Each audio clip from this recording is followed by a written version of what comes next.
Chapter 31. Trick or Treat. The fall of 2011 was beginning. It was the first days of October. Tony returned to school. The teachers did not suspect his absence all this time. On the contrary, many still asked him how he managed to recover from the strong flu that afflicted him, which he responded by telling them that he used herbal potions. Professor, the cinnamon potion with grains of rice and mineral water is powerful to eliminate any problem in the digestive system, flu and poisoning. I recommend it. It is something I learned in my alchemy lessons, said Tony. He told them. He said that in the alchemy class that afternoon he could give them a demonstration if they were doubtful of his opinion.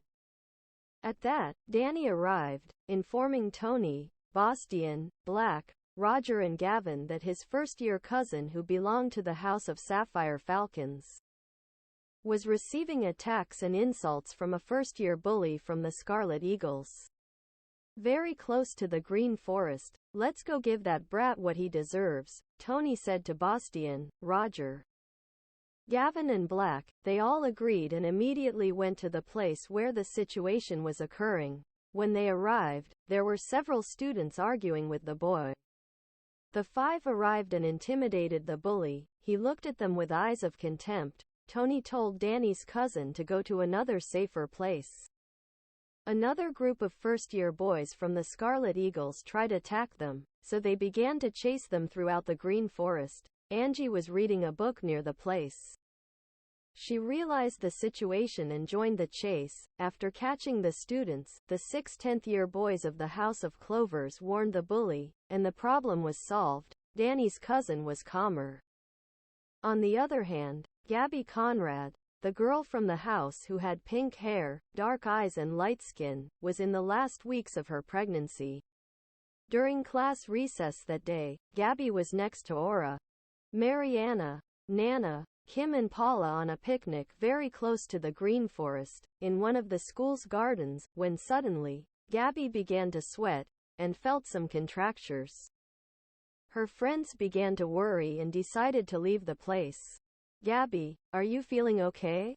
Kim asked. Yes, I feel like it's almost time. I think Tamara is on her way, Gabby responded. Do you want us to take you to the infirmary? Nana asked, very worried. No, let's go to the living room. Let's find Angie, Gavin or Black to inform them, Gabby added. I'm excited to meet Tammy, exclaimed Paula. Look, here comes Indira with Sophia, Leanne, Tefa and Samantha. Maybe they'll give us a hand and tell us where the kids are, said Gabby. Indira and her friends were walking down the garden path towards the Green Forest, when suddenly they saw Gabby and the others. What's wrong, girls? Indira asked. Gabby feels a little bad. Could you help us take her to the infirmary? Maybe Mrs. Ligielena from the infirmary will help us, Kim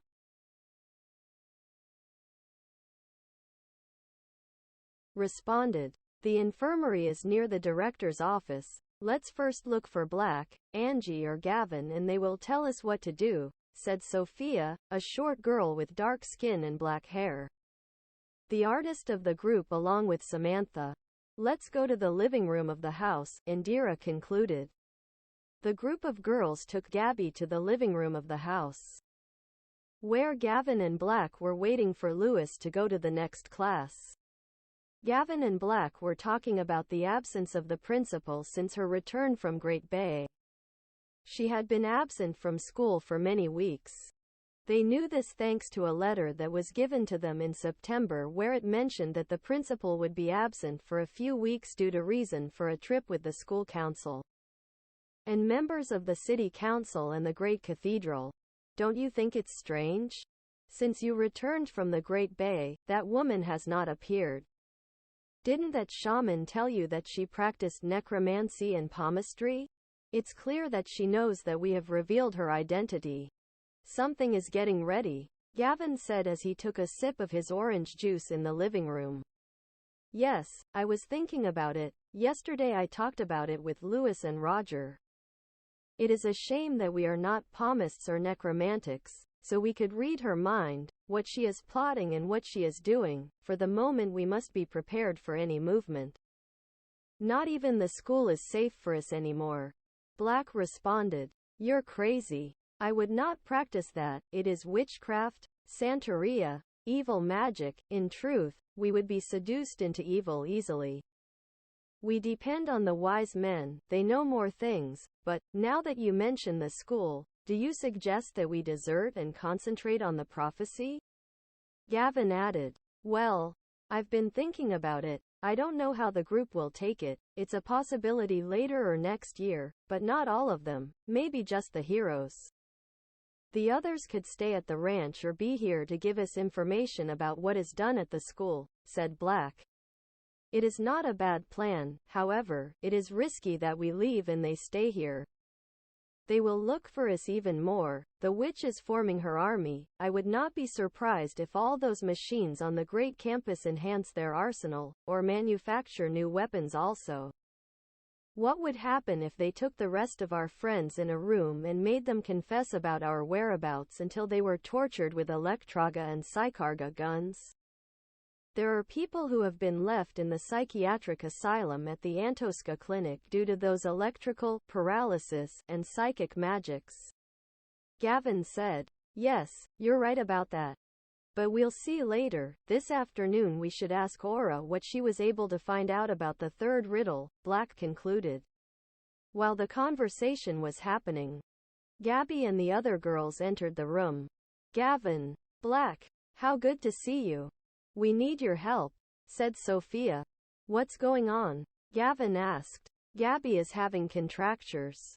We don't know what to do, whether to take her to the infirmary with Mrs. Ligielena or wait until she leaves to take her to the Antosca clinic, said Aura. Sit her in one of the seats in the room.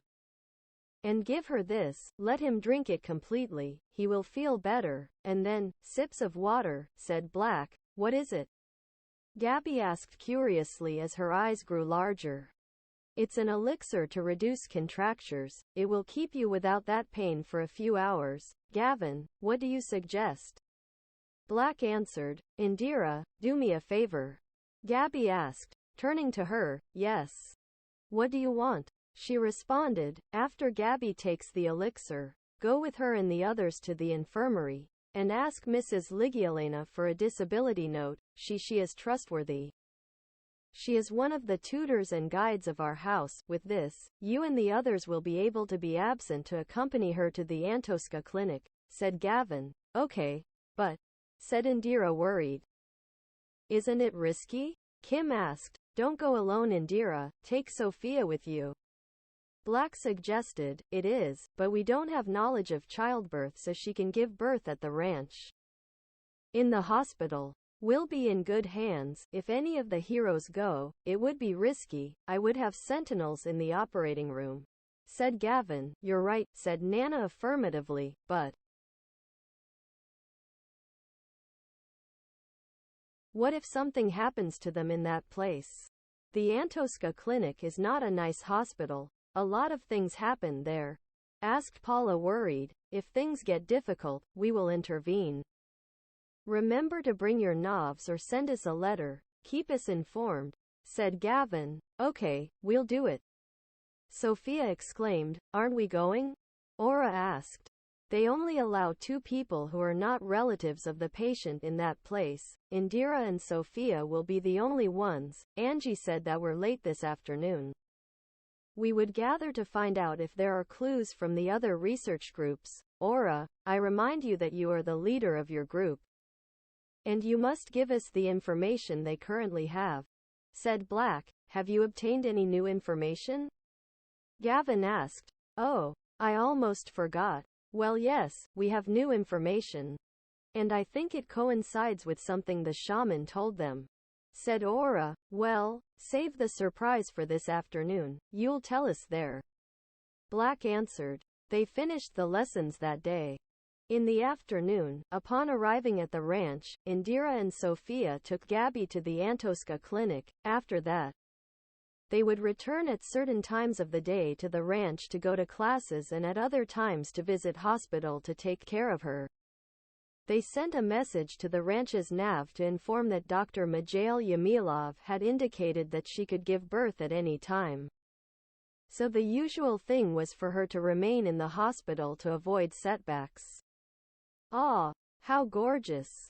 We will soon meet Tammy," said Paula, as she was the first to arrive at the meeting room to discuss the topic of Wise Diana's third riddle that afternoon.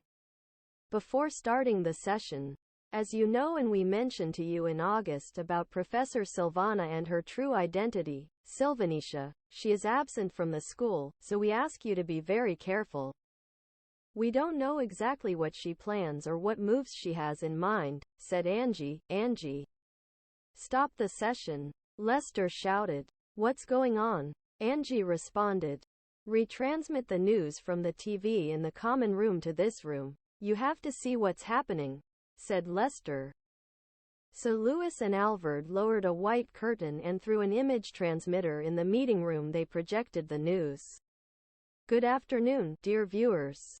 The correspondents of the Pizcet Times are currently in the City Hall bank vaults where a theft of gold, money, and other valuable wealth of the town that amounts to 6,800,000,000,000 has been reported. From Rhodes, we are here with one of the bank managers and the deacon of the Grand Cathedral. What can you tell us about this? Said the reporter. Unfortunately, we have been victims of a fairly large robbery today. All the wealth and money of the town has been stolen. The tax money that was going to be used for the improvement of infrastructure, roads and roads technology in the great campus has been lost. We have no idea of the culprit. But it will take perhaps 20 or 50 years for the town to recover from this. It is a hard blow for the economy, commerce and families will have consequences in a few years. We are devastated, answered the banker. We have the deacon of the great cathedral, to know his opinion, added the reporter. For the great cathedral it is an enormous pain, since the money that is collected for spiritual activities and the percentage that we receive from the profits of the amusement park to keep the temple in good condition has been stolen. We do not know how to respond to this, answered the deacon. It can't be, Angie shouted. I don't think it's necessary to know who it was, Adrian said. Another step of the prophecy continues to be fulfilled. Louis added, yes, just as he said. Shaman, said Tony. Shish. Albert, could you give it more volume? Angelica shouted, silencing everyone. We also have Commissioner Tim Morgan from the Lunesk station here. What can he tell us about it? Asked the reporter. What I can tell you is the same thing I told you a while ago when the school principal was murdered. Rhoda, without a doubt. This is the work of those causeless rebels of the first sin, answered Tim Morgan.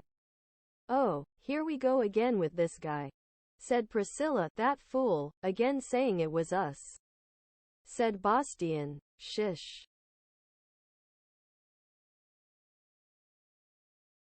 said Angelica again. How did they come to that conclusion, sir?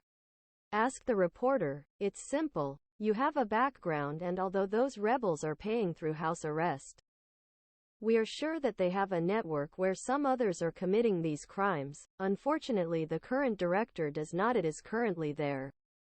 But we have received a response from the teachers and they affirm that they are at home and in class they have maintained good behavior. However, the Pizcet Research Organization will continue investigating to find those responsible, answered Tim Morgan. Thank you very much, Commissioner. Viewers are currently receiving another very serious piece of news, the reporter replied sadly. Turn up the volume more, Angelica shouted. They are informing us about a terrorist attack in a town far from here. They have murdered the mayors of Pizcet and the patriarch, as well as one of the sheriffs who accompanied them, said the reporter. I told you. This is getting out of hand. Damn rebels, Commissioner Tim Morgan said angrily, interrupting the transmission. Shut your mouth, idiot, Tony shouted in front of the TV. Shish, Angelica said again as she hit Tony. We do not have much information. The authorities of the three powers of the people Both the Lunesk station, the city council and the Great Cathedral report that in the coming months they will be announcing the people who will replace the positions of the mayor and patriarch. But some of the members from the city council are telling us that they are in a state of emergency for the next few days, in addition to the transfer of the bodies to Pizcet. It will take at least a few weeks for the funeral services. In a moment we will give you information. The transmission went off. Thank you. I was already furious to hear that they blame us for those things. Bastian shouted, "Calm down, big guy. You yourself know that you are innocent, just like all of us." Gavin added, "Well, you know who she just murdered those people. If she murdered the directors, it's obvious, it was her," said Angie. "Yes, she traveled to a distant land as the school letter says." "Ha! Don't make me laugh. She knew about this trip," said Lewis. "Of course, she took advantage of the fact that they were not there to rob the city hall vault through someone while murdering the mayors and the patriarch," Black mentioned. "Now what will be your plan? Take power of the city hall and the great cathedral?" Alessio asked. "I bet you that yes.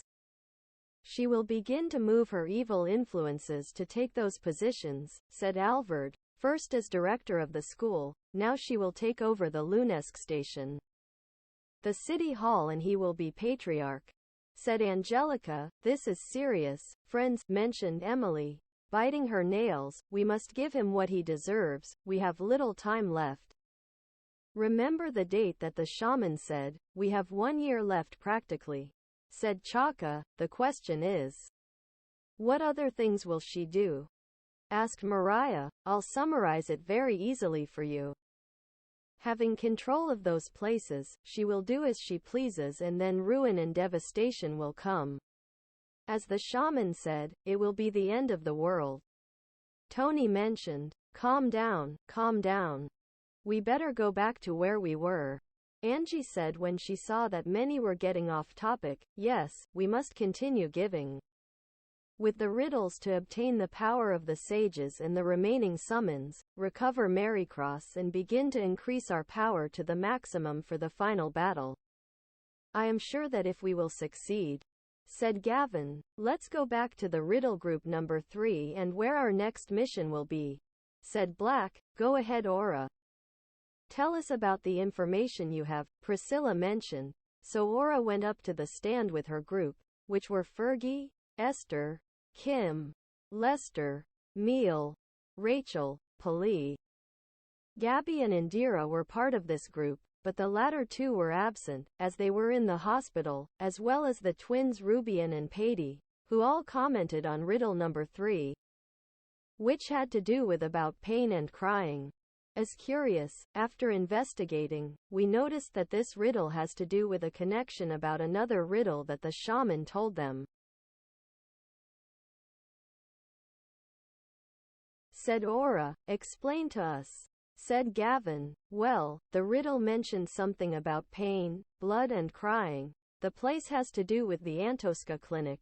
Today when the situation with Gabby happened, I felt that that was the answer. However, we found that the shaman mentioned about the next sage called GR, and that, to meet him, they had to take something to be missing in the place where he was."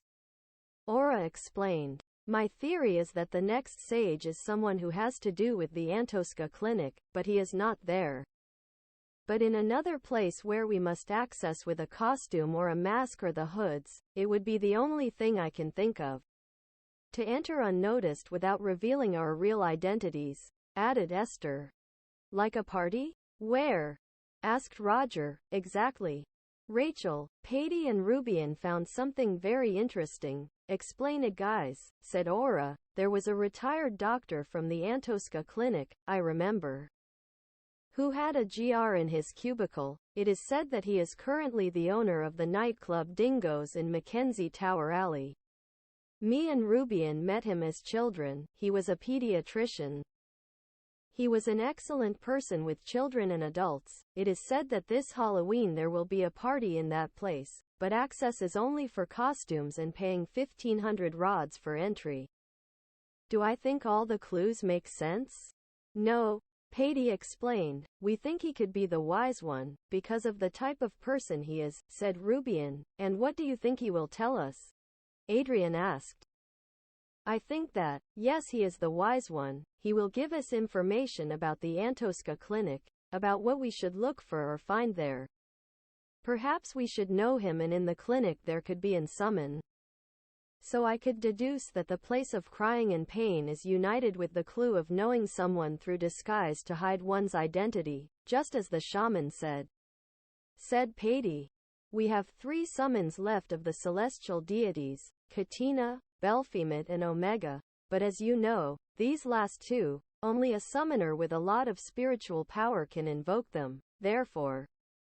Only Katina would be missing, said Alvord. We must go to that place and look for it, but we only have Halloween to do so. Said Aura. I'm sure. What is he? He is a very kind person. Said Patty and Rubian. They are excellent references, as it is a nightclub and the clinic. The boys will go to the Dingo's nightclub and the girls to the Antosca clinic, Angie said. Won't there be mixed groups? Roger added, annoyed. No. The groups will be different. Angie responded while winking at Roger. Well, whatever you say. Roger said with resignation. Choose the groups for the mission, said Gavin, Daniel, Gavin, Roger, Adrian, Louis, Tony, Bastian, Alessio, Alvord and Chaka will go to the nightclub, said Angie. What? But weren't those of us from Great Bay supposed to rest? Tony said with displeasure. You're joining the group, and do you want a break now? Don't be lazy. Angie shouted abruptly. Bah. Tony shouted unwell. Ha ha ha. I enjoy seeing you angry, anyway. Go to the nightclub and explore the place. If you find the wise man, receive his information and return to the ranch. If he asks you for a task or challenge, do what he asks of you. And come back here when you have everything done. Do you agree? Angie said, and all the boys agreed. Who will go to the Antosca clinic? Priscilla asked. I, Priscilla, Naomi, Emily, Mariah. Angelica will go to the clinic. We will be waiting at the ranch for the boys at midnight to find out what we should do at the hospital. Angie said, taking a piece of graphite and making a list on a sheet of paper. By the way, you will need credentials to enter the clinic, otherwise access will be impossible, said Fergie. Don't worry. Now that they mentioned Halloween, I have an excellent plan, said Angie laughing. What do you have in mind? Asked Priscilla curiously. We should go to the Central Market, to the clothing and costume store, next to the Mitland and Jensen Boys arcade machine stall. There we will buy the boys' costumes for the nightclub. And we will buy the costumes of nurses and doctors for us, so we will be able to enter both places, said Angie. It doesn't sound that bad, but, do you think they will let 3 doctors and 3 nurses enter? Angelica added. No, there will be 3 pilots, 2 nurses and 1 with a doctor suit, said Angie. What? Mariah exclaimed. What are you talking about? Emily asked.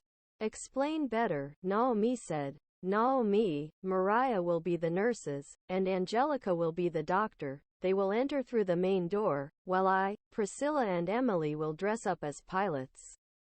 And one of us will dress up as pilots.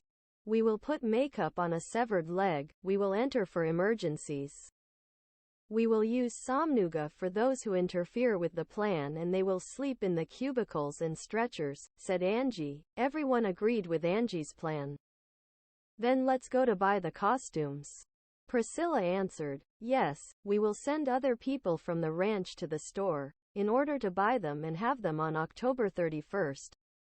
If the boys return before midnight from the nightclub, we will go to the clinic at dawn, said Angie. Who will buy the costumes? Asked Aura, Phoebe, Eric. Could you go to the Central Market on the weekend and buy the costumes? Asked Angie. Of course, answered Phoebe. Angie, is it just those groups? Won't there be support groups? Black asked. The support groups at the nightclub will be John Paul, Alex, Arthur, Danny, Rubian, Dean, Alessandro, Albert, Patty, Jones, Leonard. You will surround the place. Let the boys know in case something out of the ordinary happens, and let's send reinforcements. And at the Antosca clinic, the support group will be Yasser, Fergie, Leisha, the triplets, Daria, Kay, Bonnie, Danielle, the triplets, Carrie, Estella and Livia, Carolyn, Melissa, Kim, Leanne, Aura, Mariana and Paula, Angie explained. Eric and Phoebe went to the Central Market to buy the costumes. They quickly returned to the ranch, where those who had to attend the different missions, chose their costumes.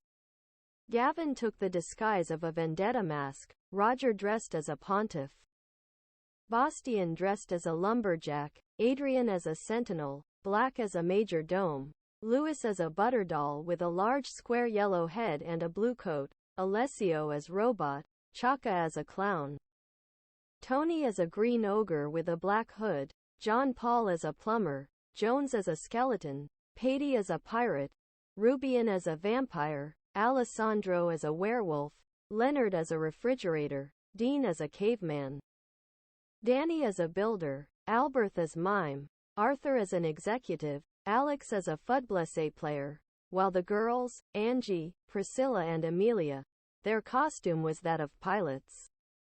Angelica as a doctor with her kimono, Mariah as a native nurse, with feathers on her head, Naomi as an angel, Liza as a cheerleader for the Fudblessé team, Fergie as a nurse, Yasser as a farmer, Leisha as a teacher, the triplets, Daria, Kay, Bonnie, Danielle as maids, while the triplets, Carrie, Estella and Livia, Carolyn as princesses in a dress blue, pink and yellow, Melissa as a bee, Leanne as a superheroine with a cape, Mariana as a cowgirl, Aura as a scientist and Paula dressed up as a dancer. We will put on normal costumes so that the sentinels that we meet will believe that we are children collecting candy in the neighborhood, so go to the homes to collect candy in the gardens. When we get to the clinic, we will change our costumes for whatever they are. Ideal for the place as doctors and nurses, said Angie. Besides, I think that in there, we will find some. So we could borrow them, added Priscilla. On Friday, October 31, 2011, Halloween began. After leaving school, everyone knew what they should do. The principal, Silvana, or the witch Sylvanisha as she was already known, was still absent from school, so that one day at night, around 6 in the afternoon, the Dingoes nightclub group left from the ranch to that place in the Mackenzie Tower Alley. The entire mission would be on foot, after reaching Mackenzie Street. All the major signs on that street lit up with their neon colors, that's why they called it the street that never sleeps, and finally at the door of the Dingoes nightclub, a guy at the entrance asked them for the money to enter, and verifying that they were wearing the costume, everyone let them pass. Disguised they were helping to go unnoticed that they were the rebels of the first sin. Once inside the nightclub, the boys began to move through the place. It was divided into several rooms. There was a bar with neon lights and fog produced by dry ice, people at tables with many bottles of alcohol, a stage where there was a subject singing, and on the contrary, another stage where there were some girls doing pole dancing. The ranch support groups dispersed around the place. John Paul, Alex, Arthur, Danny, Albert, Jones and Leonard stayed at the entrance, while Rubian, Dean, Alessandro, Patty stayed investigating in the part of the bar. After continuing to advance and wondering who the wise man was, the boys divided up. Adrian and Roger entered a hallway that led to some rooms, where on the doors of these they had a tie on their doorknobs. The sounds of moans they came from the rooms on the opposite wall. Gavin and Black in another hallway opened a door that took them to a room where a bachelor party was being held, and they decided to return to the bar. Tony and Bastian went up to the second floor, where in another room there were some nude dancers sitting in a makeup dressing room. Alessio and Chaka arrived at a terrace where there were half-naked men and women ready for a choreographic performance. "Who are you?" asked a girl. "If what you want is a service from us, you will have to wait for the show to end. Don't forget to throw your rods on stage," said a guy without a shirt and in underwear. So the two left this place and returned to the bar. Finally, Albert and Louis arrived at the exclusive seating area, where there were many people in costumes. A lady dressed as the queen of a poker card of hearts got up from her place and asked the two boys for a photograph. "Thank you very much, guys. What are such handsome guys doing in this place?" said the lady as she said goodbye, giving each of them a kiss on the cheek. After that, they left and met again at the bar. "This must be a joke. How come a sage, such an important person, is in a place like this?" Gavin said, annoyed. "For me, that shaman was surely wrong," said Adrian. "Black, if we don't find that sage in 10 minutes, I'm out of here," Roger said. "It's the worst place I've ever been to. If that damn wise man doesn't show up, I'll go to the casino with Bastian and Alessio," said Tony. "Isn't the sage supposed to have initials? We can consult with people about those initials," Alessio asked. "Yes, it's GR," Black responded. "Decipher the damn name or I'll leave," said Bastian, annoyed. "To hell with this sage, I'll stay in this place." "Hey Roger, let's go get a beer," said Adrian. "Wait, let's think carefully," said Albert. "Guys, look at that guy," said Louis, pointing to a guy who saw them in the crowd. "Who? Which one?" said Gavin and Black respectively. "That guy with a tight-fitting shirt, a mustache, his eyes are lined," Chaka said. "Ah, that androgynous guy?" Louis said. "Yes, he's been looking this way for a while," said Gavin. The subject approached the boys. He was tall, with a white shirt marking his body, his pants in the same way as his legs, a mustache, beard, outlined eyes and long hair with a hat. This is how everyone described him when a part of the lights in the bar turned on. "It seems like they're looking for someone," said the guy. Everyone was surprised, but no one answered the subject until, "Yes, we are looking for someone," Gavin said. This was like a key to open the door of shyness, and the others joined the conversation. "We are looking for a guy with the initials GR. Do you know him?" Black said. "Do you know if he's here? Say something. We are in a hurry." Tony added abruptly. "Yes, I know him. Come with me." The subject concluded and he walked towards some stairs in the nightclub. "Let's follow him," said Gavin. You're crazy? He didn't see all the things in those rooms. How about he take us to one of them?" "There were people kissing in groups," Roger responded. "What if you better go and we stay to drink beer?" said Adrian. "Do not be chicken," said Bastian. "Walk," Tony added, and he pushed and took Roger and Adrian's shoulders.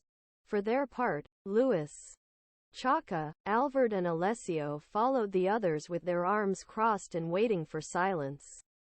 After going up the stairs, the music of the place was left behind. It was heard less. And at the end of that hallway there was a door. On it, G.R. was written, and the guy who accompanied them stopped, turned around and looked at the boys. "I knew that at some point they would come. It is here. Here Giovanni Richardson awaits you. The sage of love and freedom. The great shaman. Sage of the wisdom and meditation of the Bay. He did well to send you here. You are about to meet to the second most powerful sage and with the greatest knowledge along with the shaman. Release him upon meeting him, so that he can join the chamber along with the other sages," said the subject. "Who are you? Show up," Tony shouted. "My name is Dave Quinkson. I am guardian of the Sage of Love and Freedom. We knew that you would come one day. Please come in. May your mind be filled with knowledge and raise your power from everything I teach you, the wise," said the subject. The door opened and a white glow was seen on the other side of the door. Dave entered first. The boys looked at each other. They were hesitant to enter, so Gavin, Black, Adrian and Roger entered first, and then the others.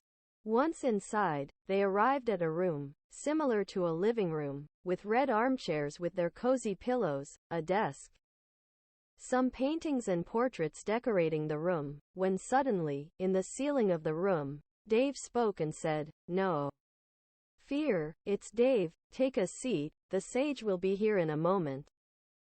A new glow came out of one of the portraits. A figure emerged from a silhouette.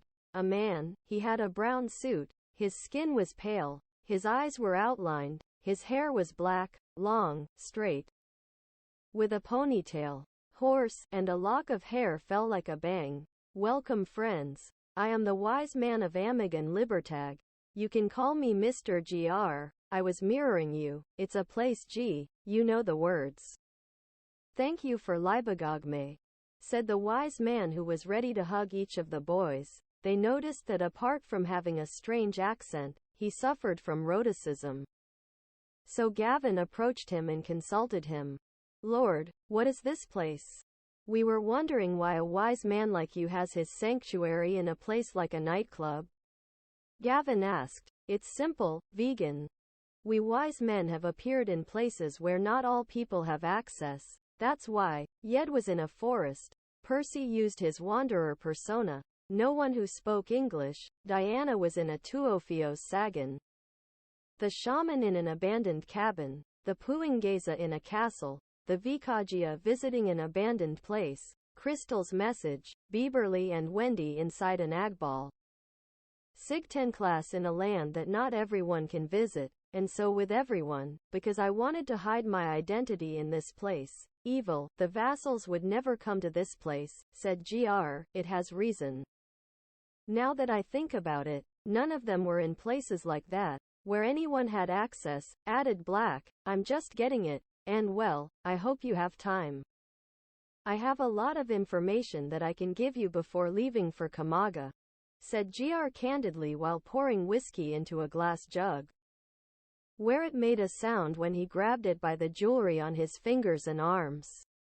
Well, going page by page, first I told you about Katina, the celestial deity of the Hyegba, said the sage. Katina is the last one we are missing, since Belphemit and Omega seem difficult for us to obtain. He said Lewis, pay to get Katina, they must go through a difficult test. Her sanctuary is on the road to the frozen Gouda, in an abandoned cabin, but it hides many pesos, said GR. Abandoned cabin, did you say? Black asked. Yes, the sage responded affirmatively while winking at Black. Is there something dangerous in that place, sir? Asked Roger. Will the difficult test be there? Asked Tony. That's right, Cajinho. In that place she has been freed by the Buja Sylvanisha, the legend of the Femina Sawa, said GR. Is this another demon or creature? Asked Alessio. Sounds like it's one of the legends Angie mentions, said Gavin, Cojecto. It's very bad, I already told you. Does anyone want to drink something? He asked as he raised his glass. Me, sir. I would like something to drink. Adrian responded, me too, a beer or whiskey is fine. Roger added, do none of you masters want anything to drink or eat? Asked GR towards Daniel, Gavin, Lewis.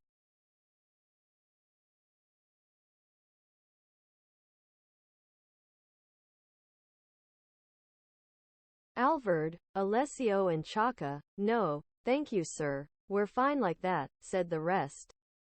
GR uncorked his second bottle of champagne and served a glass to Roger and Adrian. Well, I got the story right, said the wise man. You must tell it in detail, sir, since our friend Angie, who knows all the stories, is not here. Of the legends Chaka mentioned, as I said, the legend of the female Sawa is a creature that appears to those late-night and drunk men who wandered from the bag to their homes. Sawa is a woman, very hegmos, pronounced and large kugvas. A large bust, slender and thick legs, but her poop is always hidden under a veil and her large mane of black hair. When the men walk towards their homes, she stops them, asks them for a light for her cigarette, and when they have eye contact with her, they realize that her shit is that of a horse with its big DX, fiery and devilish eyes. Where are you?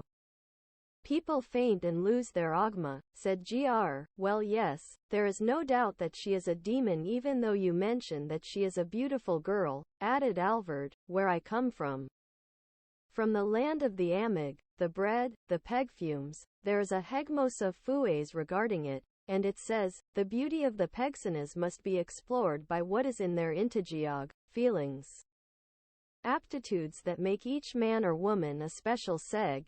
Even so, a megsos in a society that is currently contradicted by the use of masks as appearances and social divisions. That's what I said.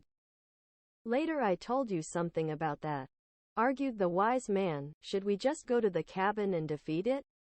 Alessio asked, and by the way, take the summon that is right there. But before you go to that place, you need the offering, said the wise man. Where is the offering, sir? Louis asked. You must go through the Rosas Fogas to the Teatro dell'Ayuntamiento, then go to the Comisaja, there take the Velo Nego, and finally, you must go to the Pigot graveyard, there you must take a Quiptabone. Having those 3 objects, you will go to the cabin that I mentioned, De Water Sawa. The place will be free of evil spirits and the sanctuary will be gone. They will give the offense, and Katina will join you, GR mentioned. We must hurry. Remember that they are waiting for us at the ranch so that the girls can go to the Antosca clinic, said Bastian. Sir, what more information do you have for us? Tony asked. Did you say Antosca clinic?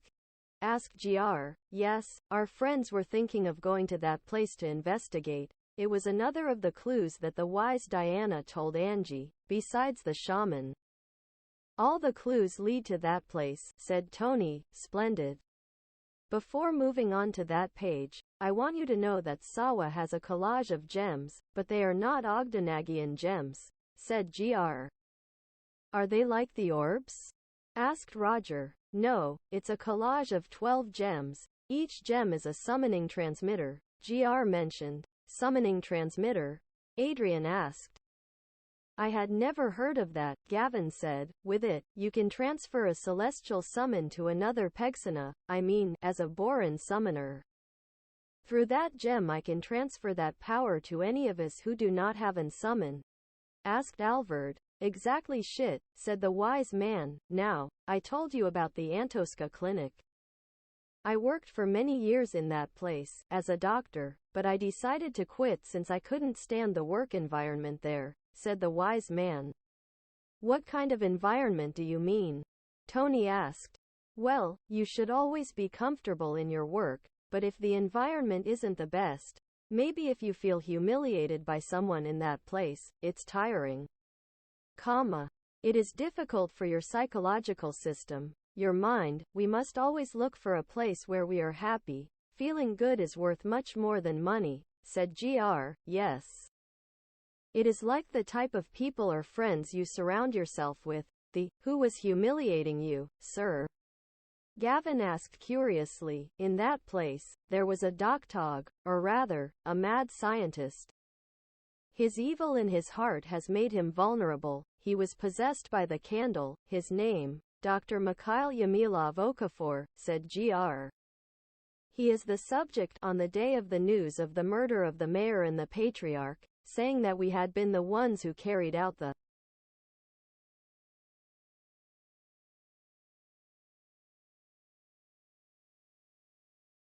murder. Bastian shouted. I remembered. It's true. Alvord said. What did he do to you? I lost my job. I have always given all the care, love, and friendship for my patients. But I decided to quit. My mind and gut couldn't stand any more humiliation. GR argued. It's a damn thing, said Alessio brusquely. Sir, don't worry. We will give that guy what he deserves. Gavin shouted. That's right. Our friends at the ranch knew something about you. They mentioned to us that you were a person of good heart. As a token of gratitude for your help, we will avenge your past. That doctor will know our power. Tony mentioned, Great sage, sir, count on us. That doctor will get what he deserves, said Bastien. Ah. Thank you very much, Cagino. They have made me logag. I imagine that your friends were my patients when they were children. I was a pediatrician, but well, continuing with the histogy, not everything tegmina there with the doctor, when possessed by the Buja. He began doing experiments with blood transfusions and potions pays you to become stronger, becoming a powerful vassal of the Buja. Since she wants to convert you into a biological Agma for her experiments, said the wise one, so it is strictly necessary to tell this to the girls on their trip to the Antoska clinic. So we will end up with another vassal of the witch, said Black. That's right, as the Ogtuo boy commented, the murder of Patrigka and the mayor was the Buja's Obua. She watched them in the distant land where they were, there she murdered them. She has the ability to manipulate the information of all those she possesses, said Gr. Sir. If she can possess the minds of the Eshenites, is there any other way that is she using it to possess those people? Lewis asked. In a few months, you must put an end to the FD of evil transmission. After becoming more powerful, it will even be able to penetrate your body through the air you breathe or the water you drink. And mind. And the sacred water of the great cathedral is in danger of being possessed now that the Patriarcha is not there. They must take those two things into account. They must put an end to that faith and restore the sacred water when that happens. Said Gr. Sir, how can we gain the powers of the summons of Belphemit and Omega? Alessio asked. Only a natural summon dog can gain them, and he must be a person who has been part of good and evil. Gr. mentioned, that sounds complicated. No one in our group is a summoner. Much less someone from the side of light and darkness. Alvard said, it's stupid, but something inside me tells me that soon betrayal for revenge and redemption could give you a hand. You will soon know. Before I leave, I would like to tell you about the next sage. Find him when the sinister attacks begin in the forests of Woodham Lands and New Riverville, explained Gr. Do you mean the lost brother of Yed, the native? Asked Chaka. That's right, stated Gr. Damn it. That worries me. I have been vigilant since my childhood to protect the forests. Now that means that something terrible is coming, said Chaka. Don't worry, young Pygomancer. Your group will be the winner. It will be able against everything, said the wise man. Sir, before you go, I would like to ask you, do you know anything about our friend Marycross? Asked Gavin. Oh, yes. I almost forgot. I found out this a few days ago. Her friend is in the Antoska clinic. It was a suggestion from the shaman. Dr. Mijail Yamilov wants to use her to transfer her blood to him and become a powerful seg. He pays to use magic of light and darkness, so tell your friends to go immediately and save her, commented the wise man. That is terrible. Indira and Gabby are there. They're in danger too. Lewis shouted, we must tell Angie and the others to rescue Marycross from that doctor and come back to us, said Black. First we must go for the offering. We will finish off Sawa and get the summon for them to use in the Antoska clinic now that we can transfer it with the gems if we manage to defeat Sawa. It will be a very useful weapon for them. Gavin mentioned, well, I think my mission here ended. Be careful in the cabin. There you will find all kinds of abominable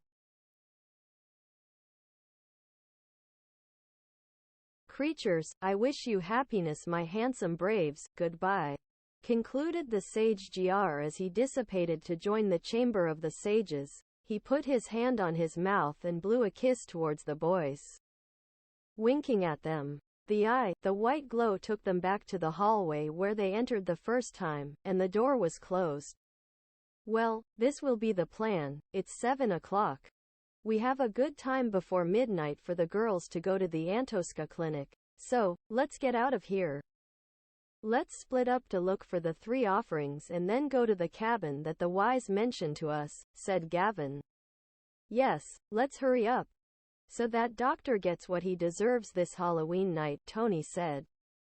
Just as Patty, Aura and Rubian said, the wise GR, he is an excellent person. That doctor does not value good people, said Black. That's why we must give that doctor what he deserves, said Bastian. The boys left the Dingo's nightclub and on the outskirts of it, they would begin to divide into teams. The boys who were as a support group inside and outside the Dingo's nightclub returned to the ranch by order of Gavin and Black. Since the mission there had successfully concluded, how will we divide? Alessio asked. Wait a minute, and Roger? Chaka asked. Adrian? Where is the? Lewis said. Oh, it can't be. Wait here. Alvord answered, while he entered the Dingo's nightclub again where he saw Roger and Adrian having some beers at the bar. Adrian, what are you doing? We must go, said Alvord. Wait. Look at that. If I win the waiter's game of roulette, he'll let me take that gold ring, cinder ring. It's my last weapon. Let me play. Do not bother. Even if it costs me all the money in the world. Adrian responded drunk. Do what you want. You're just drunk. Let's go, Roger, said Alvord. Roger, who was also a little drunk. It could be seen in his cheeks and eyes. He didn't say a word, but he looked in better condition than Adrian. Finally, after 10 minutes, Adrian left the Dingo's nightclub and spent about 10,000 rods on roulette, but he obtained his last weapon, the golden ring, cinder ring. So the others continued planning how they will divide up to go in search of the offerings. We will divide into 3 groups. We will meet at 9 at night in the Central Park of Pizcet. Already with the offerings, and there we will go to the cabin on the way to the frozen route, said Black. Which groups will be? Asked Tony. Daniel. Alvord and Lewis will go to the Lunesk station for the Vale. Bastian, Tony and Alessio go to the Town Hall Theatre for the Roses and Chaka. Adrian and Roger go to the Pizcet graveyard for the bone, Gavin said, and everyone agreed. The first group was heading towards the Pizcet Lunesk station in the Sir Daniel Grado district. That group was Gavin, Black, Alvord and Lewis. On the outskirts of the Lunesk station, everything was very calm. There were only 2 sentinels at the entrance. The Lunesk station was an immense place. A rectangular cubic building, with brick-colored concrete walls. The Lunesk station shield was on one of the walls, a dark blue emblem, surrounded by crimson red, a flame of liberty inside. A book of laws, established in 1853, with the letters Lunesk Pizcet Station in silver on a ribbon above the flame. Below, the word Pizcet in shiny silver. The Lunesk station had few windows, and a huge hatch on the first floor, which was the access to the garage where the vehicles and machines to fight crime were. There was the entrance to the underground floor, where there were some old cells and some creepy ones. Rusty stairs to the catacombs. After appreciating the architecture of the building, they were planning where to enter. Gavin and the others were hidden under some bushes in front of the Lunesk station, where the sentinels and the people who, at that late hour, were walking through the cold streets could not see them. We have to figure out where we can get in, Gavin whispered through the bushes where he was with his friends. What if we ring the bell at the front door and we say they're pizzas from Marcanero of the Mackenzie Tower? Black asked sarcastically.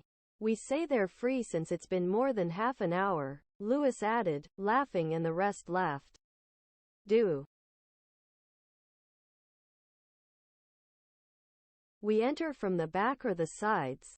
Asked Lewis. No, I have a better plan. Look up, that cubic dome, said Alvord, pointing to the top of the building. Everyone looked towards the roof of the Lunesk station and noticed the dome. It had an antenna on top of it. I'll throw my whip up to the dome, if I hold on to the antenna. We can go up there, said Alvord. Excellent. Let's go right away to the back of the building, said Black. Do you have any idea what that place is like on the inside? Asked Lewis. No. I've never heard of the inside, but I know, the fourth floor has cells and ghosts that roam at night. I read it in a book, Gavin said. Alvord threw his whip up to the cubic dome and managed to cling to the antenna, just as he planned, so he went up first, followed by Gavin, Daniel and Lewis. Once on the roof, they found a hatch to open the dome and access inside the Lunesk station. Being on this roof, doesn't this bring back memories? Gavin said. The infiltration of the House of the Scarlet Hens? Lewis responded. A good, risky experience, said Black. It's a good thing that Hector isn't here to ruin today's plan, said Alvord. Once inside the Lunesk station, they were on the fourth floor. The place had corridors on all four sides. In the center it was hollow until they reached the first floor. This had a luxurious and shiny floor. The boys turned on their flashlights, since the fourth floor was dark. When they illuminated the walls they found a poster with the sections of the Lunesk station. On the fourth floor next to the cells were the stands. On the third floor was the trial room. The second floor where all the prisoners were. Offices of the judges, counselors, prosecutors, and representatives of the Sentinels squads, in addition to the investigation and criminology area. And the first floor was the public service, where people came to submit their complaints, data collection for criminals. Also on the first floor there was a fountain, which threw its water towards the ceiling, where it had a statue of a woman, who was the Lady of Justice, and she carried in her hands 2 scales and a branch of olive trees. That statue had a veil on its head, so the boys deduced that it was the black veil they were looking for. The Lunesk station had infrared lasers on the floors for security, so they came up with a plan to get to the first floor. We need to be stealthy in the hallways, not make noise. There are probably sentinels inside the building, said Gavin, murmuring. Be careful with the infrared. Look at them on the floor of the hallways and some others on the walls, Black mentioned, pointing towards a line of red light on the ground. I think that. Let's go down carefully. Let's not use the elevator. Walking. Let's leave our shoes in this place and we will do it with our socks. This way we will make less noise. We take the veil and go up to here to leave again through the dome, said Lewis. If we are close, I think I could take it with my whip, but from here it is very far, said Alvord. As we began to advance along the fourth floor to the cells to access the steps, near them, a ghost appeared, which came from inside the cells where there was a skeleton. It looked like a former prisoner. This one had a skull head in his skeleton hands. Golden Frog. The boys quickly defeated the ghost. They entered the cell and the Golden Frog was actually a staff. It was the last weapon of a priestess, in this case, from Marycross, Bunbury. They took it and followed the path, thus they managed to go down to the third level. On this level there were again 2 ghosts, a girl with a bottle and a woman, where after having a duel before both ghosts, the boys emerged victorious. The next steps were in front of them. But in this sector there were already sentinels in several sectors, and the lights were on, so by means of stealth and hiding among the potted plants, they had to deceive them. When they walked towards the opposite place from where they were taking shelter, so that when they did not was looking at them and walked to the opposite side. They had to cross to the stands to go down to the second level. That was when one of the sentinels walked towards the next hallway and the boys advanced without problems to the stands. On the second level there were sentinels at the door of the stands and another in the hallway, so they had to try to eliminate that sentinel at any cost, since it was static and was not moving like the others. What do we do? It's the hardest part. Look at him. He's standing there like a statue, Gavin whispered. I have another plan, Black whispered. Which? Lewis whispered. I have one, but you first, Black, Alvord whispered. I will throw a dart of Somnuga at the sentinel who moves. He will be put to sleep immediately by the strong sleeping pill. While Lewis with his wand will throw Somnuga at him in the form of a gas to the one at the door so that he also falls asleep. We must do it simultaneously. Only then can we cross, Black answered. So Lewis took the left path and hid among the flower pots. Daniel took the other path and waited for the sentinel to be there. On his back, minutes later, Lewis used his wand and a small screen of blue Somnuga smoke moved towards where the sentinel was at the door, and Black fired his Somnuga dart and both sentinels fell like a sack of potatoes on the ground, so the four of them took the opportunity to go down to the first floor, where it had more sentinels on the first level, so they turned back and thought of a second plan. Well, let's use my other plan, Alvord whispered. Say it, Black said. I'll throw my whip to the other level of the second floor.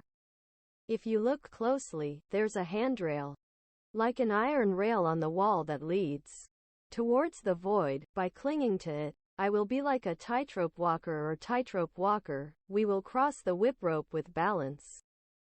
We will stay on top of the statue. Black will make sure that no sentinel goes up to the second level, while Lewis and Gavin, using Windaga, will try to make the black veil levitate with the breeze until I tell them to bring it to where Black will catch it, Alvord explained, standing in front of one of the walls so that Black and Lewis understood the idea. Alvord threw his whip and stood firm on the other side of the floor. He held it tightly. Black positioned himself at the door, making sure that no sentinel came up. In addition to waiting for the black veil, Lewis and Gavin climbed the rope, balancing with two brooms that were on the second floor, and when they were on top of the statue, they used their wind magic with their wand and boomerang. They successfully managed to levitate the veil with Windaga, where Alvord told Daniel that he would take it with his hands, so Lewis and Gavin carried the veil into Black's hands.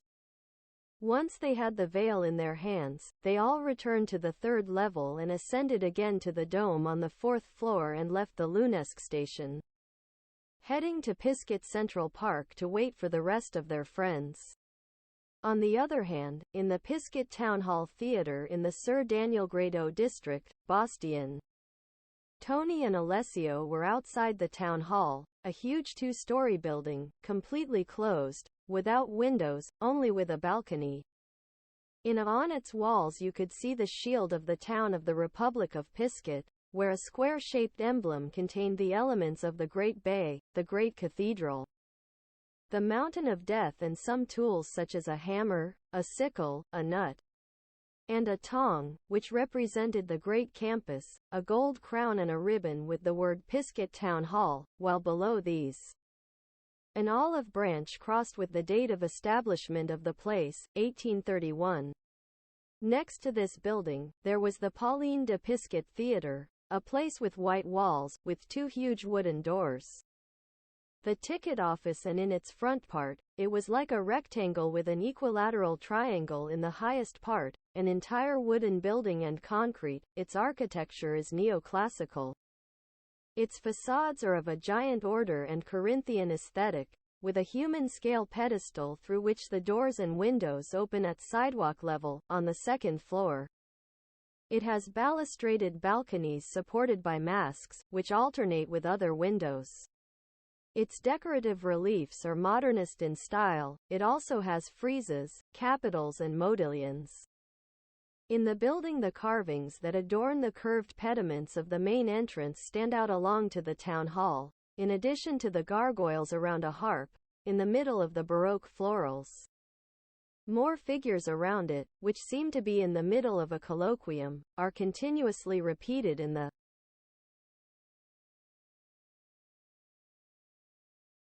frieze. The boys were thinking about where they could enter it, so they decided to walk around the back without being seen by the sentinels who were at the entrance to the town hall. Once behind the place, they thought of a plan to access the interior. We have to figure out a way to get up to the roof. There we can access through the attic or the air ducts, said Alessio. We need a rope and see how we could hook it, Bastian suggested. I have an idea. Look, we will do this. I always bring a rope with me. Bastian, you will tie the rope to your axe. And Alessio will throw it towards one of the gargoyles that are in the corners, and we will climb by means of the ropes, putting our feet on the walls, like a spider, said Tony. As he took a rope out of his pocket, tied it to Bastian's axe, and Alessio threw the axe with great precision to the gargoyle, where it made several turns and clung to it. The rope was taut enough to able to climb, so the trio began to climb the walls of the City Hall Theater, and once on the roof, they noticed a hatch. They entered through it and reached the attic that had a connection to the air ducts. The three entered through the ducts until they found a grate that led to the amphitheater of the stage. When they finally found the grate, they lifted it, and with the same rope that they had accessed the roof, they went down to the pedestals and gears that raised and lowered the curtains of the amphitheater. From there they could see the wooden amphitheater, and in the background, all the seats, as well as the balconies with red cushioned seats in different sectors, such as on the walls and in the background. After lowering the curtains, on the stage they decided to divide. Alessio checked the entire downstairs and the entrance, where there was a statue with two masks, one happy and one sad. The theater is represented by two masks, one that smiles and the other that cries. They represent comedy and drama or tragedy respectively, but being in that lobby he found nothing, while Tony took the path of the steps to the right and checked the balconies on that side. But he did not find anything either, and finally, Bastian checked the balconies with seats on the opposite side, from where Tony was, to the left to be exact. After finding nothing, everyone returned to the stage. We're not looking well, Tony said. We already checked the entire place and there is nothing, said Alessio. Let's check behind the curtain. There are the dressing rooms and prop storage rooms, said Tony. He and Alessio went to that sector. After checking those places, they did not find anything. But Alessio found in a warehouse of musical instruments, a gold saxophone. When he took it out, he noticed that it was not an ordinary saxophone since it had a bowstick attached to it. So he thought that it was the last Mariah's weapon, gold sax. So she decided to take the golden saxophone to the ranch when they returned, while they returned behind the curtains. Bastian stayed in the center of the stage, and the bearded boy looked up at the ceiling and said, "Guys, look at the chandelier. It has some red roses." And indeed, the chandelier was decorated with red roses, so the boys had to climb to the roof again and through the ducts reach the chandelier and come out again. So they returned to the stage and through from the pulley of the stage curtains, they went up to the second level. There they again accessed through the grate, and through the air ducts they began to move until they reached above the chandelier. They opened another grate that accessed the support of the chandelier, and with the axe Bastian had planned to cut the roses, but if they cut them, they would fall to the stage. So Alessio decided to return through the ducts to the first grid of the curtains. He went down and waited under the chandelier, so that the roses fell into his hands. So when he was ready, Bastian and Tony cut the roses and Alessio caught them. He again climbed the curtain pulley grid again, and finally they had the roses on the roof, where they immediately went to Central Park, where they would meet up with the rest of their friends.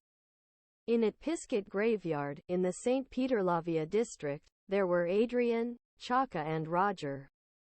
They were the last dispersed group. They had reached the Pizcet graveyard, where again the three had to open the iron gates with bars, where they made a loud noise from the rust, and an echo was heard when they were opened. The three quickly entered the graveyard.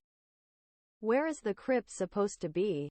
Chaka asked. "This place is huge. There are mausoleums, normal tombstones, crosses, common graves, and the crypt is at the end of the last alley," said Roger.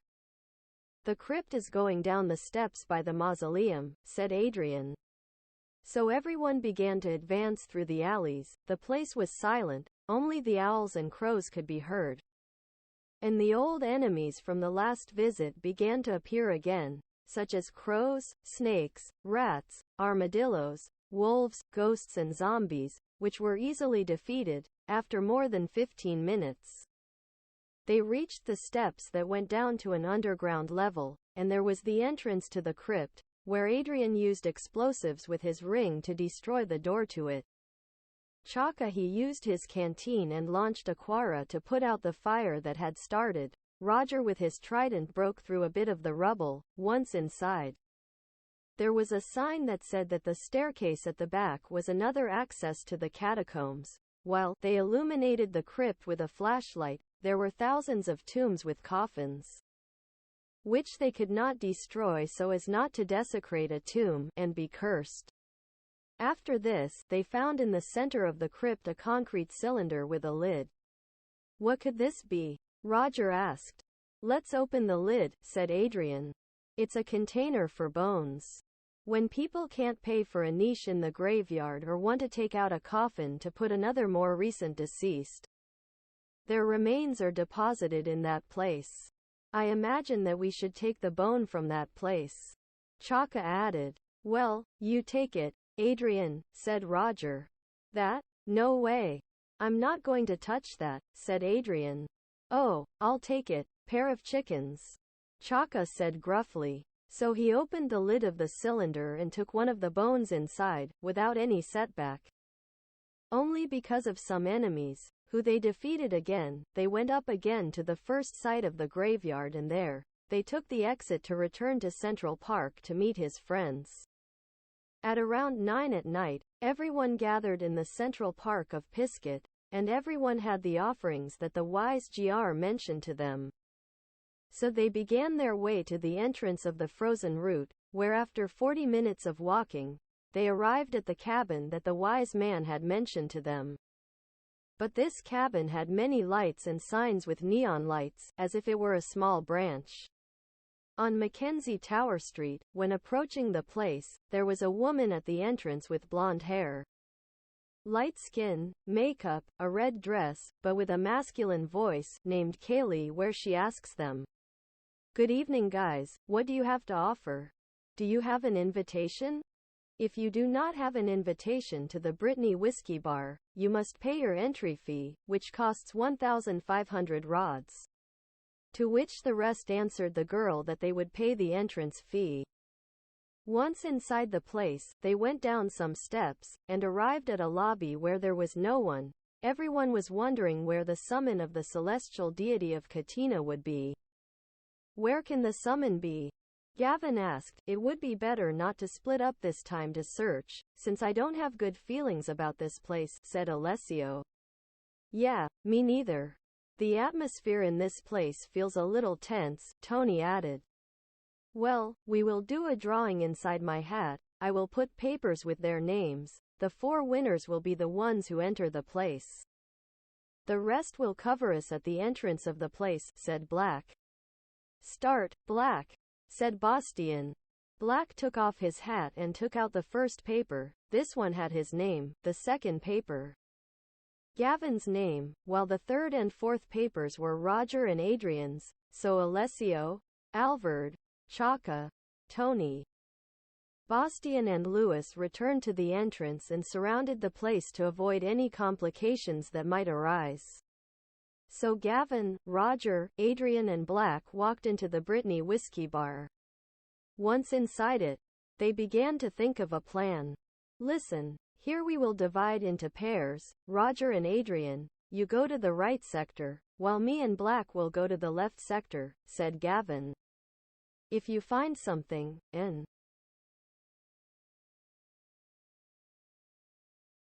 object, clues, papers, whatever it is, take it and then we will see what it is to investigate it. We will communicate through the nav, said Black. Gavin and Daniel Black entered first. While Roger and Adrian did not want to pay attention to what Gavin said, Adrian told Roger that they should go to the section of the bar inside the bunker to have more beer. To hell with Gavin. Let's go to the bar. I'm thirsty. All this going to the graveyard and walking here has me very tired. We deserve a cold beer, said Adrian. Well, I'll follow you, but let's be careful. I don't like what's around us in this place, Roger responded. Gavin and Black took the path and began to notice that there were only women in the place, with high-pitched, masculine voices, and other very feminine ones, the complete opposite of the nightclub dingoes where they came from.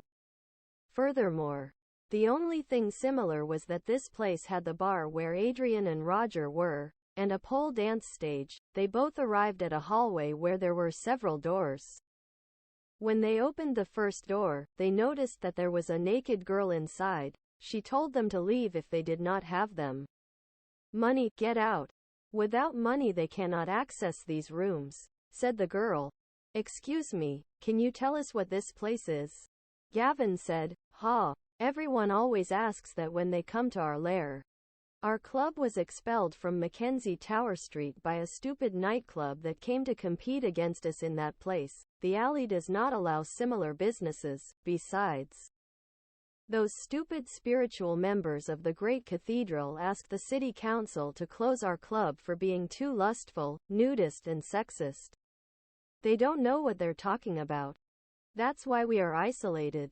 Enough information. Get out, said the girl abruptly. In the second door, when he opened it, in a corner of it on a bed, there was a wizard's hat, a cape, a stuffed white rabbit, and a golden wand. Abracadabra. It was Lewis's last weapon. The boys took her and then took her away. In the third door there was a room with mirrors that turned your appearance into a girl, as well as looking thin, fat, wide, tall, small. They left from there towards the fourth door.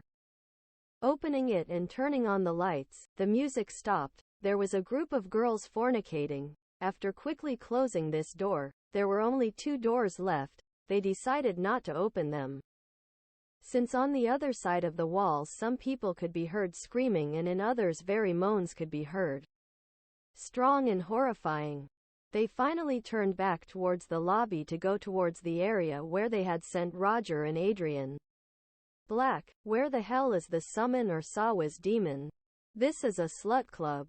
Just look around. We could get kidnapped here. Gavin said. Yes, I want to get out of here. We will come another day for the summon. It is almost midnight. We must return to the ranch, Black answered. In another part of the place, Roger and Adrian were having a drink, which was served to them by a blue-haired girl with black eyeliner. But she placed small glasses with small ounces of drinks in front of them. The house invites, said the girl. In the small glasses there were brandy, mojitos, martini, tonic water with gin, tequila, and vodka from the native of 4 Feathers that the boys liked so much to mix homogeneously with orange juice and soda at the ranch on fun days. After drinking all the drinks, the boys began to feel strange. The girl smiled in front of them. What did you put in those drinks? Adrian asked. Something special. It's time to land on the moon, the girl answered. A group of girls in costumes approached them, and on the table, many of them took out weed cigarettes, regular cigarettes, as well as hallucinogenic mushrooms, powders and acids. Would you like to try some snow? A girl asked while she was holding a white powder in her hand. When Roger saw this, his eyes jumped, and he began to worry, wanting to leave the place quickly. Hello. What are such handsome boys doing in this place so alone? Would you like to have some fun? Don't you have any Halloween plans for midnight? Wouldn't you like to go get candy in the neighborhoods? Treat or trick? Darling, could we have an exceptional night?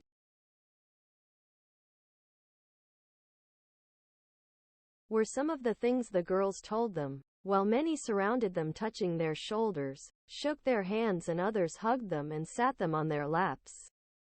Roger and Adrian didn't know what to say, so another girl asked, with a male voice, wouldn't you like to meet the woman of your dreams? Why? Who is she? Is your name Mariana? Mariana, I love you at night and in the morning, said Adrian with his eyes half closed and hallucinating. I know. Leave, said Roger, who couldn't hold himself up in the chair. Ha, ha, Ha, come with me, gallant, and you too, handsome, said a girl as she extended her arm to them. So Adrian and Roger got up from their chairs at the bar and left with the group of girls. Black and Gavin saw that they were nowhere to be seen, but they noticed in the crowd how they were walking in a procession with the girls. They looked at them. One of them took them to a room. It just can't be, Black said. I think they put something strange in their drinks. Let's go to them, Gavin said. I don't care about this place. Let's go break down that door and get our friends out, Black said as he took out his bazooka and they ran towards the door. When they got to the door, two of the girls stayed at the entrance and didn't let them in. Get out of my way, Black shouted. The girls did not agree and Gavin and Black had a duel with them, where they both emerged victorious, finally opening the door. Inside, there was a girl on a bed. She had black hair, a huge loose white dress, with a veil on her face, and she stood up and hugged Roger and Adrian. While she hugged them, with her hands, she put her hand in her dress, sticking one of her breasts out into the open. Be careful, said Black, she's a trap, Gavin shouted. The two of them had remembered the legend that the sage told them about the Sawa female. Roger and Adrian, in their state of confusion, raised their eyes a little. They saw the face of the woman who was hugging them and how she transformed into a horse's head with sharp teeth. Ah! Roger and Adrian shouted. They stood next to Gavin and Black. Ha ha ha! They won't get out of here so easily. This is a place for the girls of the town. The only thing we do to the men who infiltrate this place is kill them for wanting to snoop where they haven't been called. I am Sawa, one of the witch's apprentices. She has resurrected me and given me great power. She has entrusted me to eliminate them, in addition to having done her the great favor of looting the entire town hall vault with my magic, said the demon in front of them. She is the Sawa, just as the wise one said, Gavin answered. Roger and Adrian, from the shock they were in, regained consciousness and got ready to fight. The duel against the female Sawa began. She with her enormous horse head launched a bite with her sharp teeth against the group, causing them a lot of damage. Black fired Bernaga with her bazooka, causing flames to spread throughout the demon's clothing. Sawa launched with her. He looked at several rays of different colors, which came from Vaboga, Paralizaga, Darknaga, Bersaka, Psykarga, Petrarga Frizaga against the group. Many of the rays were dodged, but others managed to hit the group. Roger hit the woman with a sad face hard horse with his trident. Adrian used his thief ability with his ring and took about 5 potions from Sawa. Gavin threw his boomerang with Windaga at her. The Sawa put her hands on her chests, created an illusion, sent a ray of Psykarga against the group. After creating no negative effect on them, on her second turn, she launched a smoke screen of Smotoxarga, a brown ray of Frenaga. After the combination of all these attacks, the group began to feel negative status effects, losing several turns to attack or defend themselves. The horsewoman continued attacking them with dark magic and physical blows with her horse teeth. When Adrian finally managed to use her potions which he had stolen from her, and cured the entire group, followed by this, Black took out antidotes and elixirs to cure the group's conditions, so Gavin summoned Nikolash and he appeared after a blizzard through the room. Nikolash used Frizaga, the Sawa directly and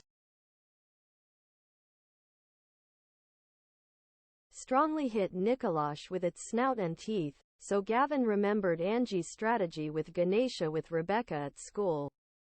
And Gavin ordered Nikolash to cast Frizaga on himself to heal from the blows of the Sawa beast. After a while, Nikolash regained his power and used Frizaga against her, leaving her like a frozen popsicle, motionless. While losing his turn, Nikolash used his Polar Dawn Wind special attack, where it was a strong attack of snow and ice against the beast. After this, Gavin dispelled Nikolash. Adrian summoned Raziel, where an eagle appeared from the sky of the room. and the fallen angel arrived at the battlefield, where it began to attack. Using his wings, moving them strongly with Windaga's attacks, the female Sawa was still like a popsicle, motionless. Raziel used his special attack and used Windsword, and with a sharp gust of wind, he cut off the horse's head. Sawa beast, leaving her decapitated and finishing her off, thus winning the duel for the group. After the fight, the body of Femina Sawa began to dissipate in the Brittany whiskey bar. 2. The bunker was actually an illusion created by the beast. The girls also disappeared, and only a tombstone remained with some skulls with outlined eyes, a statue, and an altar. In the distance between the trees, Tony, Bastian, Alvord, Louis, Chaka and Alessio came running. Black told them that they had defeated the legend of the Sawa female and that everything had been an illusion. I should be angry with you, but thanks to you overindulging in drinks, we would never have discovered that beast. This mission is over. We owe them to you, Adrian and Roger, said Gavin. Suddenly, they saw a sign that mentioned that Katina, the celestial deity, rests there. Look at that. Interesting. That bunker was hiding the sanctuary of the deity, said Tony. The offerings had to be placed in different places on the altar. The bone on it, the roses in the eye holes of the skulls, and the veil on a statue of a cadaverous woman that was on a grotto. When placing the offerings, a candle they appeared out of nowhere, and lit up, a spirit in the air, which began to combine in a green glow with the black veil, the bone and the roses, forming in the end a spectrum of a very beautiful, but cadaverous girl, and he joined one of the gems that fell from the sky with a necklace that the sage Gr had mentioned, and in one of those gems, the spirit of the celestial deity Katina was impregnated. So Gavin took the necklace from the ground, and one of the gems he gave to Louis. Here, this one is for you. But if you want to give it to one of the girls for the mission at the clinic, you can do that, but this one is yours, Gavin told Louis, while he thanked him. After this, at about 11:30, the boys returned to the ranch to talk about obtaining Katina, the elimination of the legend of Sawa, and all the information that the wise man had given them at the nightclub Dingoes. Gavin, Patty and Rubian approached, and thanked them. Since they were right about the wise Gr, he was an excellent person for them. Then they told them about Marycross and the Dr. Mijail Yamilov Okafor at the Antoska clinic, who had to pay for everything evil and the mockery towards the wise man in his past times. To which the girls, a little enraged by hearing the story, also had desires for revenge on the doctor. Louis gave his Katina gem to Emily to use in the clinic. Just as Tony managed to transfer Thor into one of the gems, and gave it to Naomi. Finally, Angie called a meeting in the common room to leave. At around midnight they headed to the Antoska clinic with the plan that she had initially indicated to them.